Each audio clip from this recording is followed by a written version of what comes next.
এরম আসাটা আমি ফেরি এলাতে যাও খাইনি।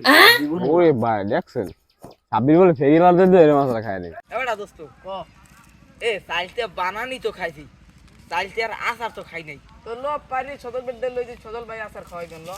ভালো ভালো টাটা শিবে লো বাইরে লে। গাছ উঠবে কিটা জার্মানি আচ্ছা মোরা দুইটা চালা খাই গিয়া ইদারি এবারে পোক্ত পোক্ত দেখতে পারিস। আচ্ছা বড় বাড়াই দে পারমু আমরা লাসার হইবে গামে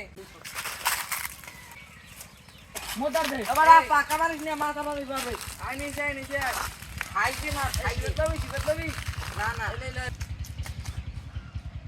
তুই পাকা দেন পাকা করতে পারবি পাকা দেখো দেখেন গাইস সাইকেটা কত হলুদ হয়ে গিয়ে পাকতে পাকতে দেখ তুই তো করতে পারবি না বলো যে মাথন লাভ হয় ক্যাব করতে পারবি না। মুই তো যাও দেখছি তুই তো হাও বান ও মুই তো আমার আশা আছে এই দেখো পারো তুই তো ছাদা মাল তুই তো ছাদা মাল ওরে আমি ক্যাব করব কি রে এ মুই খাদি এই যাও আরে পারলাম না এ ছাদা মাল তুই পারো গেল দস্ত যে ভালো কর পানি আগে তুই টেবিল বইতে যায় লো লো রসমালাই পুরো লাল লাল ওরা সাইতে তো পার হয়ে গেল তেন লো সদর বেদার যাই লো লো লো লো ইয়ে সদর বেদার ভাগে ভাগে লো হ্যাঁ ভাগে ভাগে লো সাইতে রাসা খাওয়া লাগবে ভালো লাগবে ল ওরা লো লো লো লো ভাই কি করো এই তো বই রইছি ওরা তো সাইকেলে সমানে গুলা দি মনে আছে চালতে যা চালতে সব লই যাবে কি হয় কোন মুখে এর আগে চালতে বানানে খাইছে আর তো আসার খাওয়া না হেলি সব পারে লইলাম আপনার খাওয়াম লাগে ও তাই মোবাইল টেবা বন্ধ করাম চালতে আসার কো মহালাও চালতে আসা বানানোর জন্য প্রথমে চালতেটা পিস পিস করে কাটতে নিব। দেখো আমাদের চালতেটা কাটা শেষ, একদম ধুইটে রেডি করে রাখছি। এখন এই চালতে আচার বানানোর জন্য চালতেটা প্রথম সেদ্ধ করতে হবে। তো চালতেটা সেদ্ধ করার সময় একটু লবণ দিয়ে দিতে হবে। চালতেটা আমাদের সেদ্ধ হয়ে গেছে, আমি কিনুম আমাদের চালতেগুলোর পানি ছাকা হয়ে গেছে। এখন আমরা লুটটা দিয়ে শেষে নিম। দেখো আমাদের শেষা শেষ, এখন আমরা এগুলো উঠে গেলাম। প্রথম দিয়ে দেবো হরুর তেল। এখন আমাদের ভিজে না চালতে।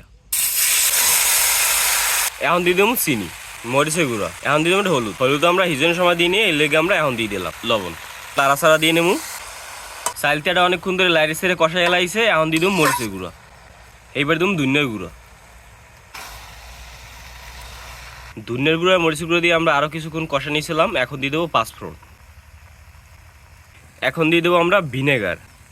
এই ভিনেগার দেওয়ার কারণ কিন্তু বেশি দিন রাহি করে খাওয়া যাবে, এই জন্য ভিনেগার দিয়ে দিলাম।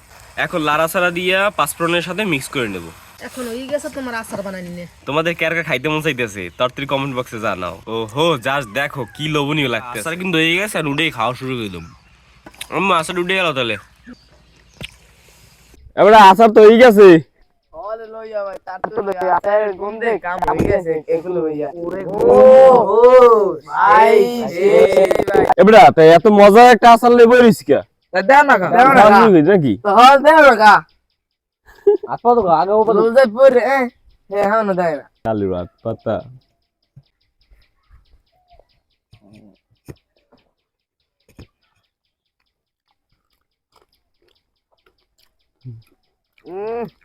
কেমন হয়েছে? এই হইছে ভাই ভাই এরকম আচারটা আমি ফেরি এলাতে যাও খাইনি জীবন। ওরে ভাই দেখছেন সাব্বির বলে ফেরি এলাতে দিয়ে এরম আচার খায়নি। তাহলে তো মই বানাই ফেরি এলাতে সেল দিতে নাকি ভাই? জাস্ট তোমরা দেখো আচার কালারটা দেখো, আচার লুকটা দেখো, কত সুন্দর কালার আসছে।